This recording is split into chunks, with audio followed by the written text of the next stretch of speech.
Bonjour à toutes et à tous et bienvenue dans ce nouveau tutoriel consacré à Blender et cette fois-ci nous allons voir un autre aspect physique de Blender qui va être le smoke.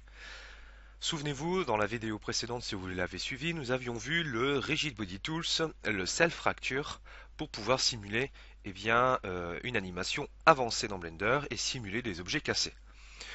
Quand on l'avait réalisé cette formation, nous avions juste besoin d'une primitive auquel il fallait appliquer le Rigid Body Tools et le Self Fracture. Pour la partie physique, ce que nous allons voir, c'est quelque peu différent. Nous avons toujours besoin de primitives, mais cette fois-ci, les primitives vont réellement jouer un rôle important les unes par rapport à l'autre. Il faut savoir que pour réaliser une simulation Smoke and Fire, nous avons besoin de deux choses. Une primitive qui va nous servir d'espace dans lequel la deuxième primitive va pouvoir simuler le feu et la fumée. On appelle ça un domaine et un flow. Alors je vais vous montrer comment on peut faire. Donc on va garder le cube que l'on va agrandir. Alors je vais mettre le start display en route. Voilà. Donc on va agrandir ici le cube qui va nous servir tout simplement de domaine.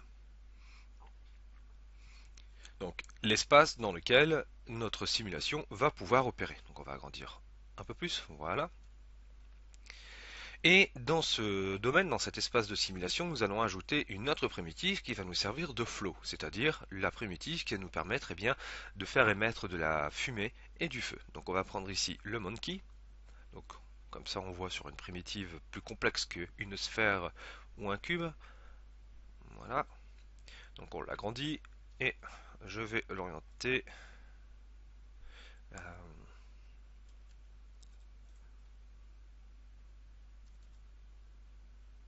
Ah oui non, d'accord, je fais un scan moi depuis tout à l'heure. Voilà, je fais une rotation pour pouvoir l'orienter correctement.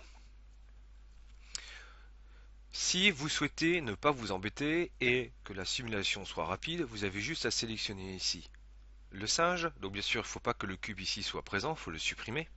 Donc je vais faire un H pour le masquer. Vous faites Object, Quick Effects.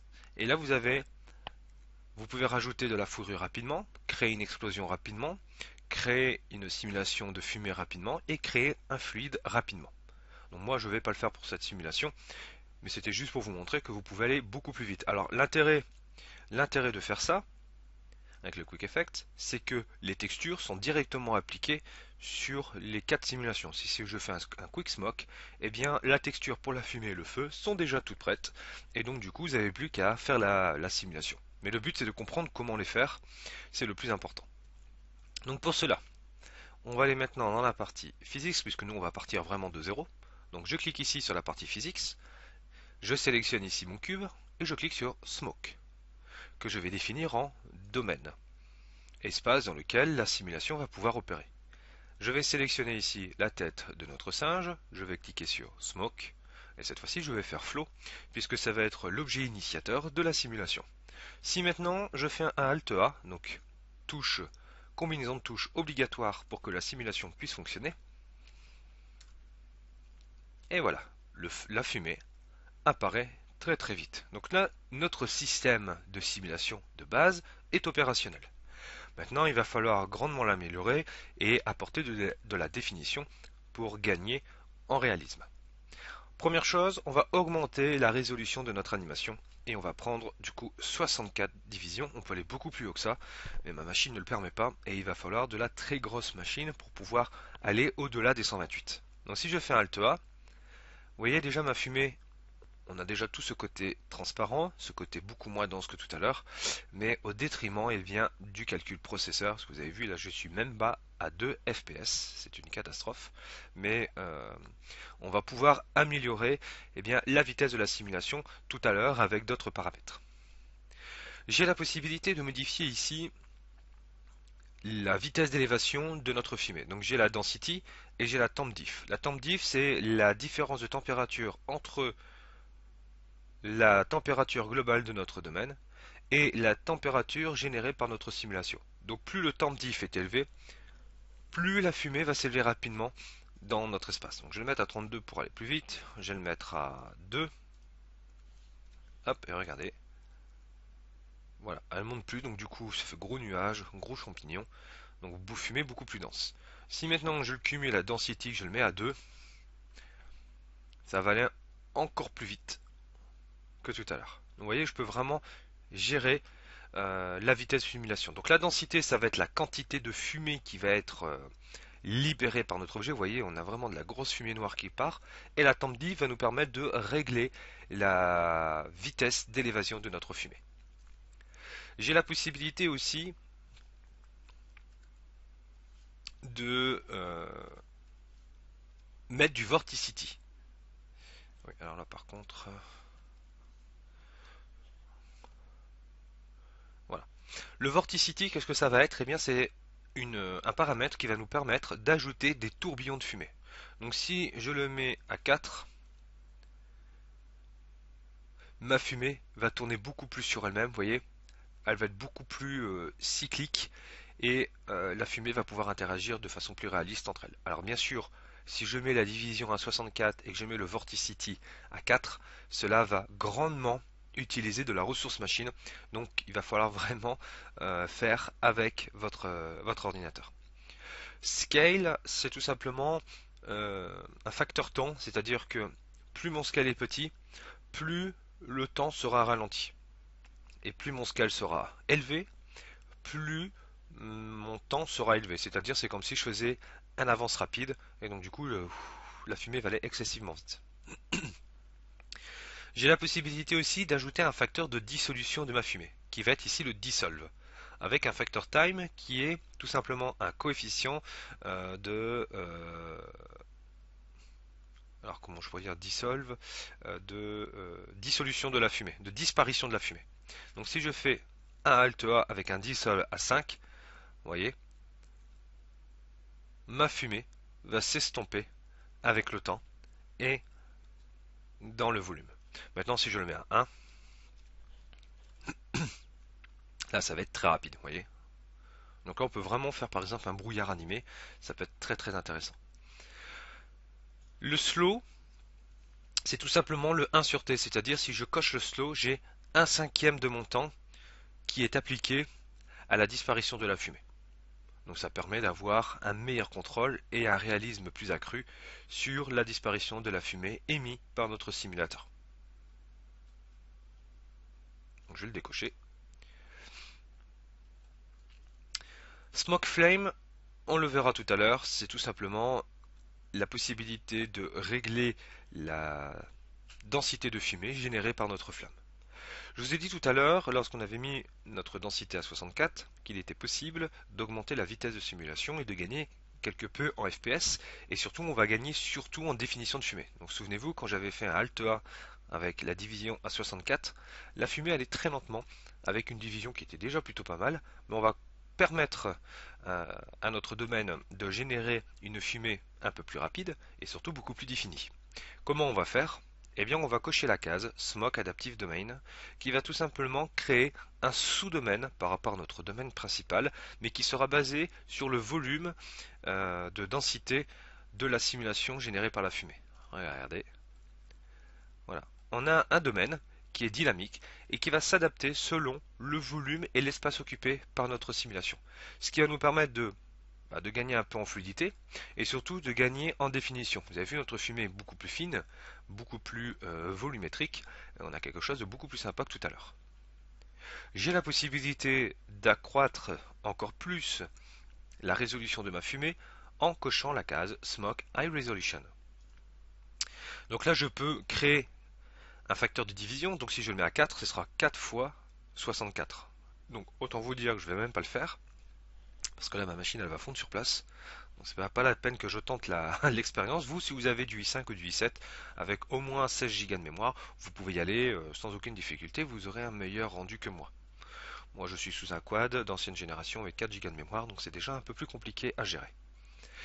Et dans la résolution de ma fumée, donc la haute résolution de ma fumée, j'ai la possibilité de choisir la méthode de bruit générée par la simulation et surtout la puissance de ce bruit. Donc plus le straight sera élevé, plus j'aurai une fumée bruitée et plus elle sera réaliste.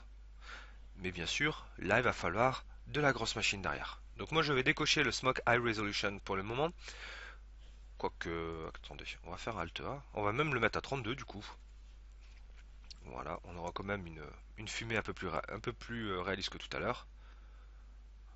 Voilà, alors regardez, si je le mets à 64, vous allez tout de suite voir la différence entre les deux. Alors, ça va, c'est pas encore trop lent.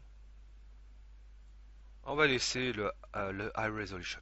Regardez, on a quelque chose de beaucoup plus transparent, une fumée beaucoup plus déchirée avec la vitesse émise initialement. Donc voilà, donc on va laisser ça, c'est très bien. Smoke cache, on reviendra dessus tout de suite après, mais là on va maintenant paramétrer notre simulation de feu, puisque là pour le moment on n'a que de la fumée. Donc pour ce faire, dans le flow type, on va choisir ici Fire and Smoke. Regardez ce qui va se passer. Voilà, cette fois-ci j'ai une primitive qui brûle et j'ai de la fumée qui est générée par la combustion de notre primitive.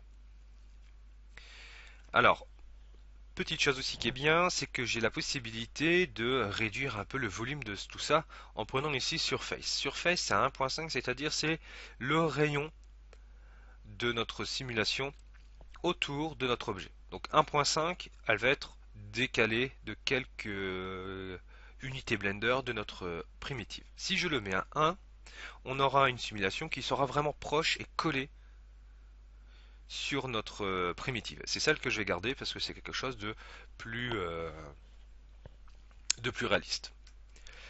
L'initial velocity, je ne vais pas vous le montrer, mais je vais vous l'expliquer. C'est tout simplement si votre objet est en animation, est en mouvement, je vous conseille fortement de cocher la case initial velocity pour gagner en réalisme, parce que du coup, le feu et la fumée vont réagir en fonction de la vitesse de déplacement de votre primitive. Donc ça peut être quelque chose de très intéressant si par exemple vous souhaitez animer un vaisseau, une locomotive ou autre qui est en feu ou en fumée. Même une explosion, du coup, les particules émises par l'explosion vont avoir une certaine vitesse.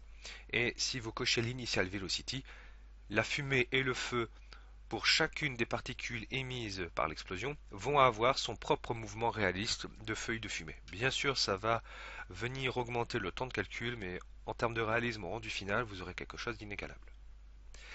Le Absolute Density, c'est tout simplement la densité permise par le volume dans lequel va se trouver notre primitive. C'est-à-dire que si je décoche le Absolute Density, notre feu et notre fumée va se comporter dans un volume initialement généré par notre domaine principal. Si je coche le Absolute Density, je vais tout simplement le contraindre à un facteur de densité pour que mon système soit moins volumineux, moins réactif. Et le temp diff, c'est exactement la même chose, sauf que cette fois-ci, ça va être la différence de température entre l'intérieur et l'extérieur du domaine. Donc plus le temp diff sera élevé, plus mon système de flow sera réactif. Donc ce système-là, vous pouvez le combiner au système domaine de notre espace. Le frame rate, c'est tout simplement le, le coefficient de feu. Donc si je le mets, je vais le mettre à 2 d'ailleurs, ce qui va venir augmenter tout simplement la hauteur et la puissance de mon feu émis par ma primitive, par le flow. Vous voyez, là ma flamme va monter beaucoup plus haut dans l'espace. Donc ça je vais le garder. Je préfère avoir une grande flamme, ça fait plus joli dans l'animation. Et on va pouvoir régler, on va retourner dans le domaine, le smoke flame. Alors smoke flame du coup, comme je vous disais, c'est la fumée générée par le système de combustion de mon flow. Donc plus mon speed sera élevé, plus j'aurai une flamme plus petite, mais je laisserai beaucoup plus place à la fumée. Donc là le speed, si je le mets à 2, regardez ce qui va se passer.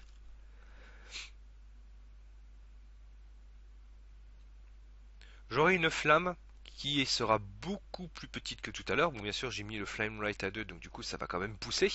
Mais elle va pas aller plus haut que tout à l'heure. Mais je vais donner beaucoup plus place à la fumée.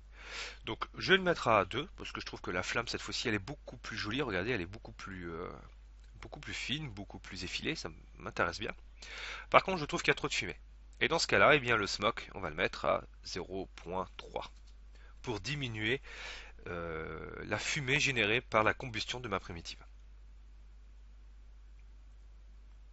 Donc là, on aura quand même une fumée générée par la combustion initiale, mais dans le temps, la fumée, vous voyez, disparaîtra beaucoup plus rapidement que tout à l'heure.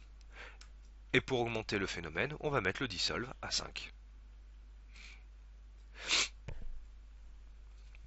Voilà, vous avez vu, donc là il y a très très peu de fumée qui est générée par mon système de combustion et ça laisse place au feu. Donc ça me plaît, comme ça on va le laisser.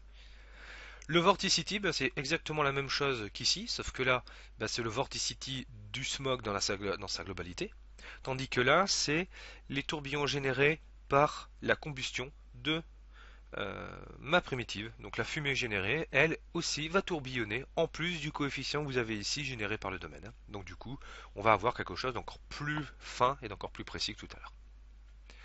Donc maintenant, on va relancer la simulation. On va mettre sur pause. On va attendre un petit peu que le feu monte un peu. Hop, on va mettre sur pause. Et on va faire un rendu. Et au grand malheur, il n'y a strictement rien. Alors tout ce que vous voyez là, c'est le cube généré par ici, le sous-domaine de ma simulation. Alors comment faire pour régler cette chose? On va sélectionner le domaine, on va prendre ici texture, un matériel, pardon, on va prendre volume, et on va mettre déjà la densité à 0, ce qui va nous permettre d'avoir un domaine transparent. Donc si je fais un rendu, j'ai ma primitive qui apparaît. Alors, on va régler la vision de la caméra parce que ça va pas du tout. On va se mettre en normal.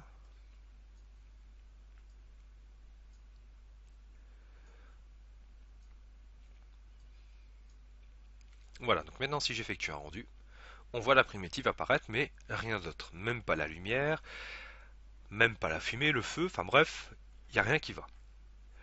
On va de nouveau sélectionner le domaine. On va aller ici dans Texture. Il y en a une qui est créée par défaut, on va l'appeler Smoke. On va en créer une deuxième qu'on va appeler Fire. Pour le Smoke, on va prendre ici le Voxel Data. Donc c'est un type de matériel qui va nous permettre de simuler le feu et la fumée.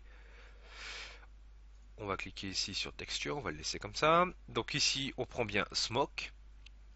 On va choisir le domaine qui va nous servir à créer la simulation, donc c'est le cube. On voit ici, c'est noté là. Donc on prend cube, puisque c'est un cube qui permet de générer l'espace. Et hop, automatiquement, vous voyez, on voit la texture de la fumée apparaître.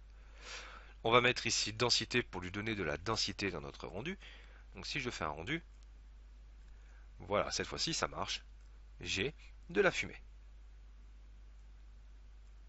Vous pouvez modifier la densité générée par la fumée.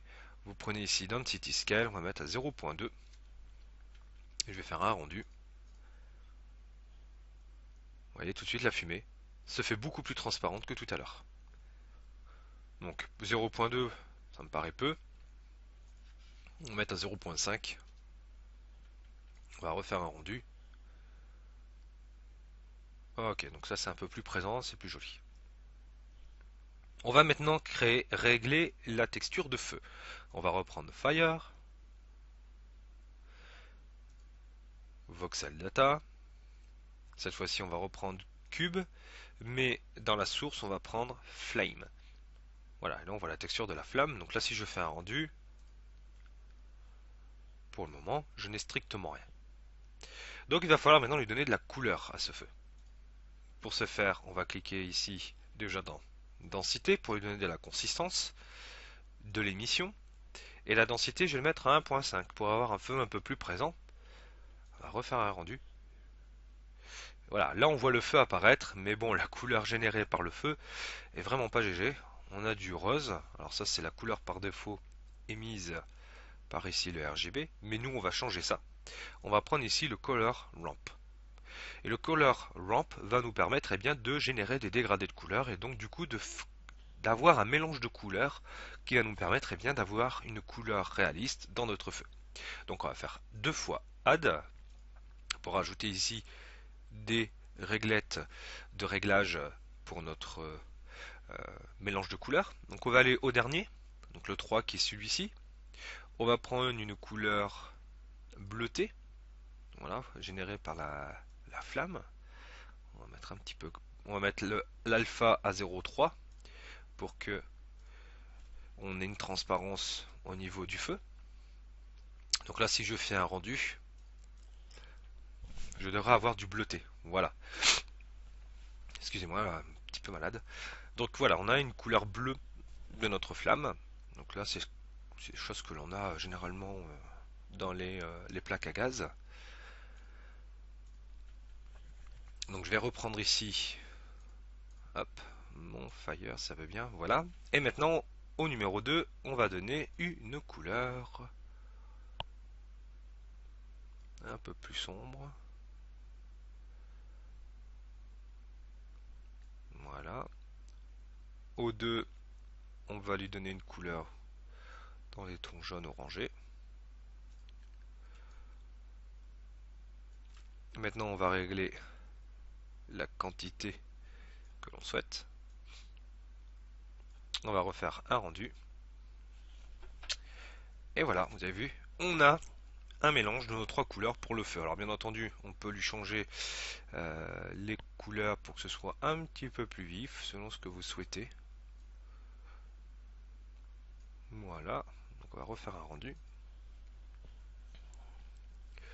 Voilà, donc là on a quelque chose de plus réaliste que tout à l'heure. Donc on va garder la texture telle qu'elle est. Cependant, on a un autre problème de taille. Alors déjà, je vais mettre le domaine avec une couleur noire. Voilà, donc on va refaire un rendu, vous verrez beaucoup mieux. Voilà, donc là on voit déjà mieux la présence du feu. Cependant, je vous disais, on a un autre problème de taille, c'est qu'au niveau résolution de la texture, on a des artefacts partout, et c'est franchement pas joli, et c'est pas du tout présentable. Donc pour ce faire, on va recliquer ici sur Matériel, et le Step Size, on va le mettre à 0.05, ce qui me paraît bien parce que si c'est encore plus bas, ça va encore augmenter le temps de calcul du processeur. Donc regardez bien, je vais faire un rendu. Donc, regardez bien avant et après. Donc là, il n'y a pas photo. On a vraiment un feu qui est beaucoup plus défini que tout à l'heure, beaucoup plus volumétrique. Et on voit même ici les petites bosses générées par la vivacité du feu, vous voyez. Donc, et même la fumée gagne en définition. Donc là, on a quelque chose de vraiment sympa en termes de définition de résolution. On va rester sur le domaine. Je vais revenir rapidement sur une option du domaine qui est ici le Smoke Cache.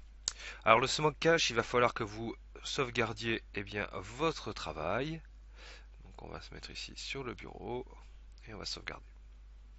Et là, vous avez vu le Smoke Cache bien, apparaît en surbrillance puisque cette fois-ci, j'ai la possibilité de modifier le cache de mon animation. C'est-à-dire que le Smoke Cache va me permettre de mettre en mémoire tampon l'intégralité de l'animation de ma simulation, ce qui va me faire gagner grandement du temps et surtout de réalisme dans mes différents paramètres de simulation. Donc quand je vais faire une lecture, comme ce sera déjà en cache, bien le feu sera excessivement fluide et là je vais gagner grandement en FPS durant mes tests de simulation. J'ai la possibilité donc de faire une simulation de la frame 1, qui est ici dans la timeline, à la frame la 250 qui est la timeline finale. Donc j'ai la possibilité tout simplement de dire à Blender, tu me fais une animation de 1 à 100 clés pour voir un peu ce que ça donne. Et vous n'avez plus qu'à cliquer sur Bake. Donc ça prend un petit temps parce qu'il va mettre en cache tout ça. Après vous n'aurez plus qu'à faire un Alt A et le feu va vraiment réagir de façon réaliste. Et là vous verrez si votre simulation en vaut la peine ou pas. Donc ça je vous laisserai faire par vous-même parce que ça prend un petit bout de temps. Maintenant ce qu'on va faire c'est qu'on va surtout améliorer la colorimétrie de mon rendu grâce aux nodes. Donc on va faire du composing de base. Donc je vais cliquer sur Node Editor. Je vais le mettre en plein écran. Donc là je vais prendre ici rendu, use nodes, backdrop pour avoir l'image en fond, auto render. Voilà. Donc du coup on va être obligé de relancer la simulation. Donc là vous cliquez sur le petit appareil photo. Voilà, donc il va recalculer le rendu. Alors avant ça d'ailleurs, on va faire autre chose. On va régler la lumière dans notre domaine parce que là j'ai tout simplement une lampe point. Je vais mettre un sun pour que ce soit plus réaliste. Donc du coup, je vais arrêter la simulation. Je vais reprendre ici ma lampe. On va faire du sun. On va régler l'intensité. Je vais mettre à 0.5. On va refaire un rendu.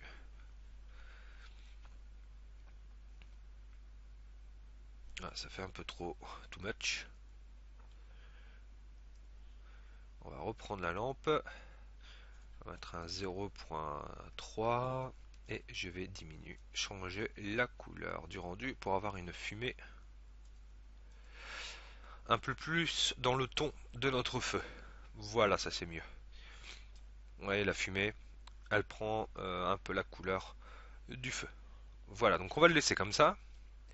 Je vais retourner dans mon Node Editor et relancer le rendu parce que je suis obligé de recalculer le rendu par rapport au Node Editor, sinon ça ne va pas fonctionner. Donc là on a déjà un feu d'une couleur un peu plus vive que tout à l'heure. Donc on va attendre. C'est pour ça que j'ai pas mis le rendu avec le screen à 100% parce que ça aurait été encore plus long tout à l'heure. Voilà. Donc là on a bien le rendu qui apparaît. Et on va rajouter déjà un... Il est où? Un output viewer.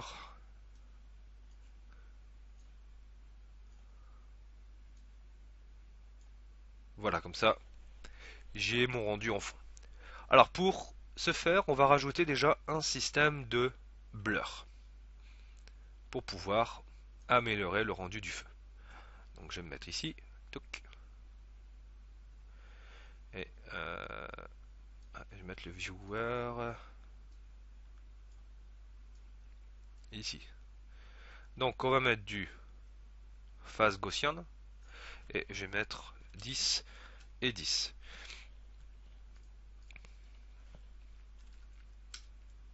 Voilà, et le scale 1. Donc là j'ai quelque chose de totalement brouillé et donc c'est pas trop ce que je veux. Alors ici on va rajouter un mix shader qui va nous permettre de mixer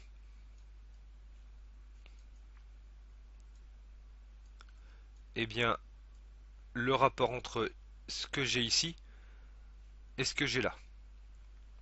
Donc si je diminue le FAC, vous voyez, donc là je vais donner de l'importance un peu plus à l'image et beaucoup moins ici à ma couleur que j'ai là. Alors cependant, vous voyez, j'ai un petit problème, c'est dès que je pars ici. Alors, par contre, je peux mettre les deux, je pense. Voilà. Donc, soit je donne beaucoup plus d'importance à mon phase gaussienne, mais là, comme j'ai mis ici 0, oui, attendez, j'ai fait une bêtise. Voilà. Ah, par contre, il veut pas. Non, il veut pas. Alors, ce qu'on va faire, mix, c'est parce que j'ai pas pris le bon. Non, on est sur du add, donc je vais faire mix, on va le laisser comme ça dans un premier temps. Je vais dupliquer ici mon blur, parce que là ça va pas du tout. Je vais dupliquer ici mon mix, que je vais placer entre les deux. Donc ça je vais l'enlever. Je vais clipser ici mon image avec les deux blurs, puisque je veux faire de cette image là un mélange de mes deux blurs qui sont ici, que je vais clipser sur mon système de mix. Alors chaque fois j'oublie, voilà, hop, non, loupé, voilà, et que je vais faire un mélange des deux systèmes. Voilà. Donc ici, je vais mettre 100. 100. Et regardez, quand je vais bouger ici le FAC, je vais donner soit de l'importance à lui, ou de l'importance à lui. C'est-à-dire que si je mets un FAC à 1, je vais donner de l'importance à ce blur qui est ici. Si je mets un FAC à 0, je vais donner de l'importance qui est ici. Et maintenant, alors pourquoi il me fait ça? C'est très étonnant.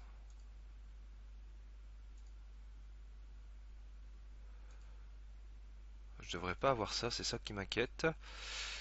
Euh,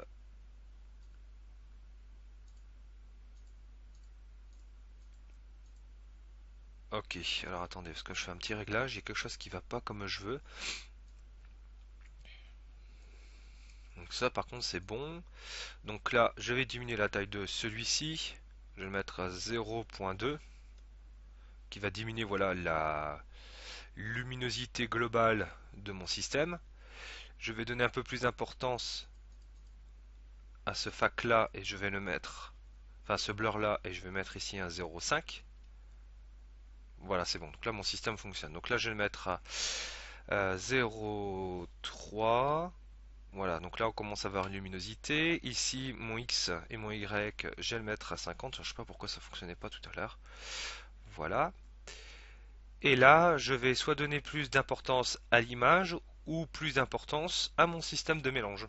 Donc là, si je vais à 1, même plus, je donne complètement de l'importance à mon système de blur qui est ici. Donc le mélange de celui-ci, donc le mélange résultant de ces deux-là, eh bien je peux le démultiplier en faisant un mélange de mon image et de ma résultante ici. Donc si j'augmente encore là, regardez, vous voyez, ça augmente. Donc là, ça me permet de régler pour les deux la couleur diffuse de mon système. Et celui-ci va me permettre d'ajouter cet effet de flou à mon image globale. Donc lui, je vais le mettre à 1. Lui, je vais le mettre à 0.5. Même moins d'ailleurs.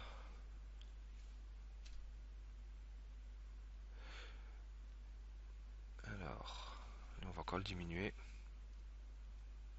Voilà, et lui, si je le mets à 2, voilà, j'ai un système de feu beaucoup plus élevé. Alors, j'essaie de trouver le bon réglage. Voilà, ça me paraît bien. Donc, on résume. J'ai mon système, donc j'ai mon image de base auquel je viens mettre deux blurs pour créer du flou dans mon animation. Le premier va me donner l'intensité lumineuse de l'intérieur de mon système. Le deuxième blur va me donner l'intensité lumineuse à l'extérieur de mon système que je vais venir mélanger. Et donc du coup, mon fac qui va me permettre de régler le mélange entre mon premier système et mon deuxième, je l'ai mis à 0,2. Si je le mets à 0, vous voyez, je donne plus d'importance à celui-ci. Si je le mets à 1, je donne de l'importance à celui-là. Donc on va essayer de trouver une valeur juste, 0,1 même d'ailleurs, oui c'est même mieux 0,1, et auquel je vais venir le combiner à un autre mix qui est ici. Donc tout ce système-là, je vais venir l'ajouter grâce à ce add à cette image. Alors je peux même mettre un mix pour voir ce que ça donne. Ouais, donc là ça fait rien, donc c'est bien un add. Et on va le mettre, si on met à 5, ça fait faire énorme, vous voyez, on donne beaucoup plus d'importance à la luminosité. Donc ça on va le mettre à 2. Et j'ai la possibilité encore d'améliorer mon système en rajoutant un color RGB que je vais placer ici. Voilà. Et ce color RGB va me permettre bien, de modifier la couleur de mon système.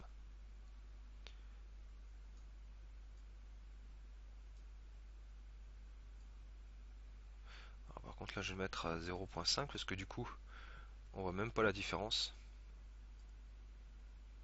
Vous voyez.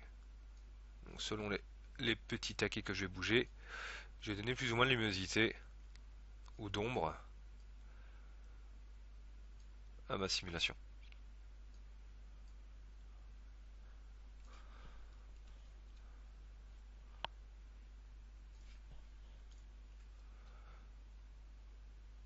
Ouais, donc là ça fait trop 0.2. Ça, j'essaie de trouver encore le bon réglage. Ok, là je vais mettre 0.5. Voilà, là si je mets 0.1, voilà, je gagne en définition. Donc on va modifier la couleur ici.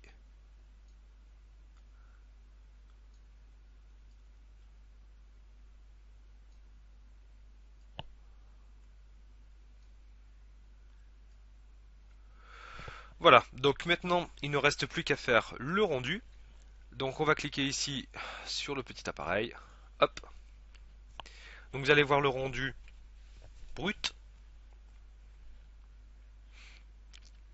Et vous allez voir tout de suite après le rendu généré par le système Node de composing que nous avons mis en place. Donc regardez bien la différence. Donc là c'est un truc assez rapide. Hop là, voilà, vous voyez, on a quelque chose de beaucoup plus présent, de plus intense dans notre feu avec notre système Node. Donc bien entendu, on pourrait encore grandement améliorer le rendu, mais voilà rapidement ce que l'on peut faire. J'espère que cette formation vous a aidé à comprendre le système Smoke and Fire de Blender et je vous dis à très bientôt dans des prochains tutos consacrés à notre cher logiciel de 3D. Allez, ciao à tous!